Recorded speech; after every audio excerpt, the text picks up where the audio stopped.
Hello there friends, welcome back to another episode of Generation Tech. My name is Alan, and on this channel we oftentimes make fun of the Republic for essentially forgetting how to fight a war, because they've been at peace for so long. It's a problem I hope will afflict humanity one day. It'd be kind of nice. It'd be kind of nice until, like, aliens appear in the outer edges of our solar system, and then, we have to rush and, uncover all those mothballed A-10 Warhawks, figure out how to fly them, and then meet the enemy over Mars somewhere, because you gotta prevent collateral damage to Earth. And yes, turbojet fans do work in space. You don't need oxygen, you just need to blast Creed. And believe.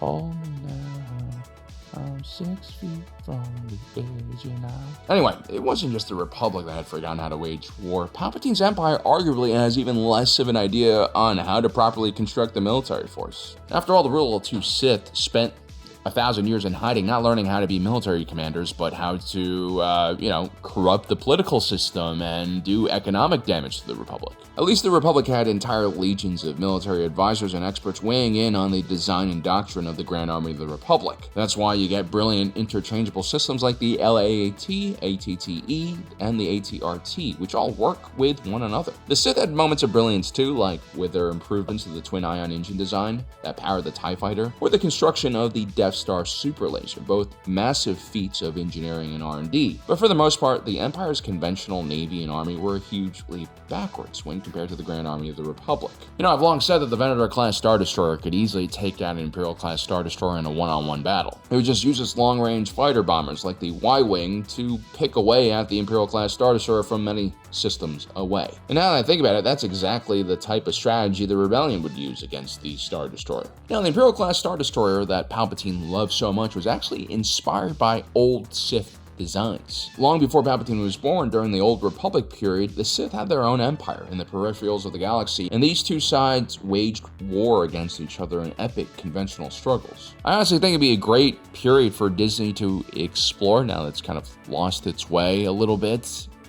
obviously a very bloody and violent period, which is good for me, and probably not so great for their more younger audiences, but I don't know.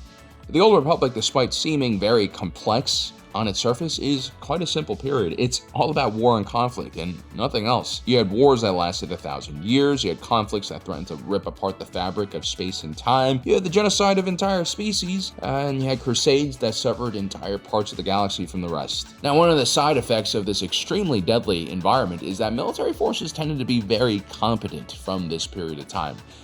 You had to be competent because otherwise you wouldn't survive. And this is probably why a lot of these older designs from the Old Republic are far better than the things we see during the Galactic Empire's reign. Yeah, Palpatine copied the look of old Sith ships, and you'll see a few examples in this video, but what was inside was always most important. Today I want to talk about a ship that showcases the true skill and horror of the Sith Empire. Entering into production in 3712 BBY, the Harrower Class Dreadnought was what Palpatine was thinking when he commissioned the Empire's large collection of wedge-shaped ships. Holding more power than any Sith leader that had come before him, Palpatine wanted to recreate the fear that this wedge-shaped vessel brought into the hearts of the Sith's enemies back in the day. Now, in one of our previous videos, we actually talked about the Gladiator Class Star Destroyer that Palpatine also built.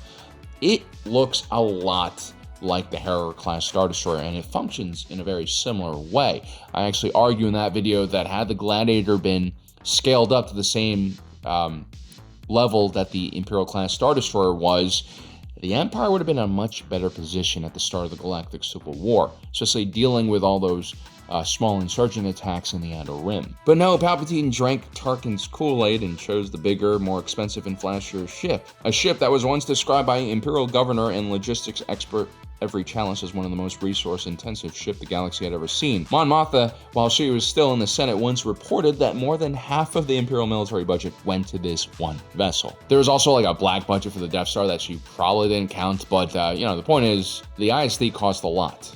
Half of a budget for one single ticket item is kind of crazy. The Imperial Class Star Destroyer is really something that can only be built in a vacuum between conflicts. A freakishly large and extravagant propaganda piece, not necessarily fit for the battlefield. And so when the ISD finally encountered stiff, Rebel, Resistance, it was found lacking in many ways. The Harrower Class Dreadnought is a completely different beast. There's a reason why we love the Gladiator so much, and it's because it came from this thing. Built by Tereb Starship Manufacturing, the Harrower was the backbone of the Imperial Navy of the reconstituted Sith Empire. Reconstituted because more than 1,000 years earlier, the Sith had attacked the Old Republic during the Great Hyperspace War. They even raided Coruscant, although they had nowhere near enough ships or men to actually take the planet. This would be the first time the Sith would make this mistake. They would overreach a little bit. The Republican Jedi response have been pretty extreme. Not only did they end up chasing the Sith fleet back to their home planet, they would also carry out a thorough military operation designed to find and kill every last Sith individual they could find. Yes, it was a genocide, perhaps one of the worst in Republican Jedi history. I would argue this is where the Jedi started going astray. Their hatred for the Sith was so extreme that it turned them into monsters. Anyway, a small pocket of Sith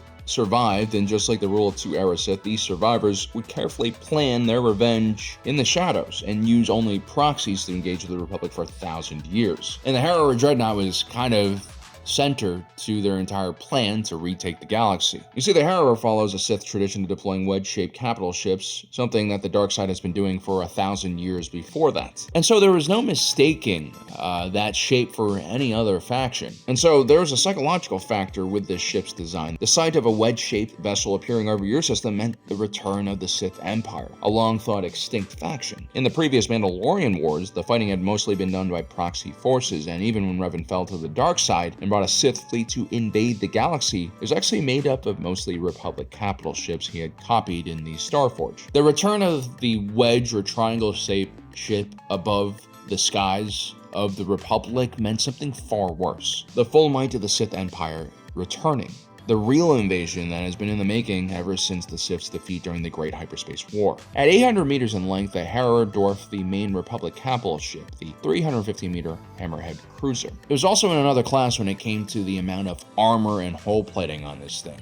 This ship had a very reinforced structure and a very unique shape to it. See, unlike other wedge-shaped Sith vessels, the Harrower featured a pronged bow, which not only looks super badass, it also served as protective cover for the ship's main hangar doors, which are also quite unique as they are split into two areas, one on top and one on bottom. It's kind of nice to see these kind of redundancies over such important parts of the ship. If one hangar is knocked out, the other one can still go. You could also effectively manage traffic better, maybe have one hangar only retrieve ships, whereas the other one just launches them. There are also two auxiliary hangars on the sides of the ship for backup as well. So this hangar design is very integral to the ship's purpose. Maybe not as integral as the Venator class Star Destroyer's hangar, but it's important. The Harrower is clearly designed as a carrier. Which is interesting because if you look at Palpatine's era, the Sith of that time seemed to really favor battleships over single-seater fighters. But the Harrower, despite being about half the size of an Imperial class Star Destroyer, can hold an impressive 95 starfighters, 32 bombers, and 35 shuttles. That's far more than the ISD, which can only hold around 72 TIE fighters along with shuttles. And so right away you can see a much more balanced approach to the battlefield by the Sith Empire. And get this, those 95 starfighters on board of the Harrower are most likely going to be Mark 6 Supremacy class starfighters. They definitely give you the TIE fighter vibes with how they're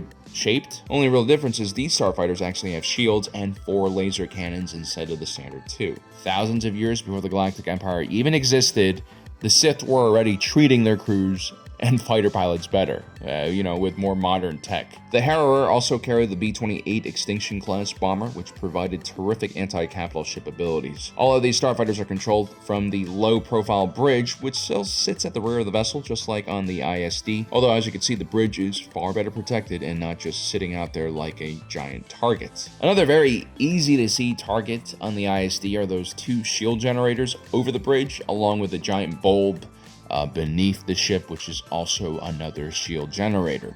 That's not something you see on the Gladiator. This thing has 4 shield generators, but they're all hidden. You don't really know where they are unless you have the blueprints for the ship. And let me tell you, when the Sith fleet first invaded the Tingle Arm, the Old Republic had no idea that the Sith Empire was even alive and kicking around, let alone where the shield generators were on their main battleships. Those Harrower Class Dreadnoughts would prove to be a huge headache for the Republic Navy, who had no idea how to fight these things. Now, if you take a look at the Imperial Class Star Destroyer, even if you are an alien species making first contact with the Empire and you know nothing about their technology, you're still going to know where to aim on this ship and what to attack. They make it so obvious. Now, the Harrower Class Dreadnought is technically a command ship, and Now, you might be thinking it's a lot smaller than your usual command ships, like the 19-kilometer-long Executor class Star Destroyer, or even the Old Republic's 3,100-meter Inexpugnable class tactical command ship. So you had some Sith fleets that would be commanded by a Harrower Class Dreadnought, and it would be in charge of a group of Terminus class destroyers. These are 500-meter long ships that weren't that much smaller than the Harrower, but generally cheaper to build and operate. They were also used to secure and patrol recently captured areas, while the Harrowers were always kept at the front in the vanguard.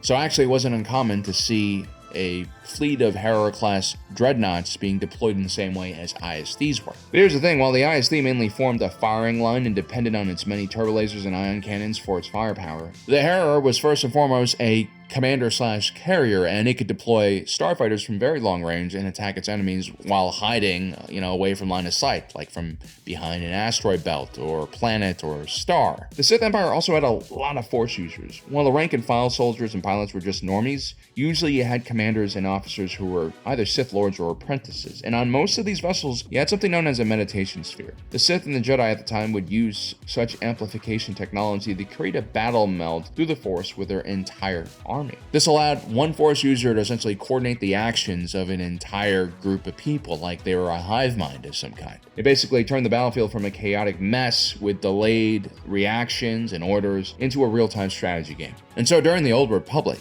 finding the enemy's Force user, battle meditation expert was a key strategy. Because if you disrupt or kill that individual, it will leave the enemy's fleet confused and unorganized for several minutes, opening up many avenues for attack. And so it makes sense that the Harrower is designed somewhat to hang back and attack the enemy from further away so that it could focus more on command decisions. At the same time, if you do get close to a Harrower class, it can dish out a lot of punishment. The ship has more than 32 turbo laser batteries, plenty of quad laser cannons for point defense, along with ion cannons, proton torpedoes, and concussion missile launchers. This is essentially a pocket battleship, and it is proportionally as well armed and armored as an ISD. What's there not to like about this thing? The ship could also carry around 7,300 troops. Impressive when you consider the ISD only carries around 10,000 troops at more than twice its size. And so the Harrower class is really perfect for what it was designed for. We have to remind the audience that the Sith Empire was nowhere near as powerful as the Galactic Empire or even the Old Republic. Their territory was mostly isolated in a small corner of the galaxy that was sparsely populated to begin with, and so they didn't actually have the resources to create massive fleets of mile-long vessels. The Harrower might sound like a compromise when you think about it from this point of view, but realistically, you don't need a ship that's much larger than this during this period, especially when you're fighting a bunch of hammerhead cruisers. Despite its relatively modest ship, the Harrower still costs a lot of resources to build.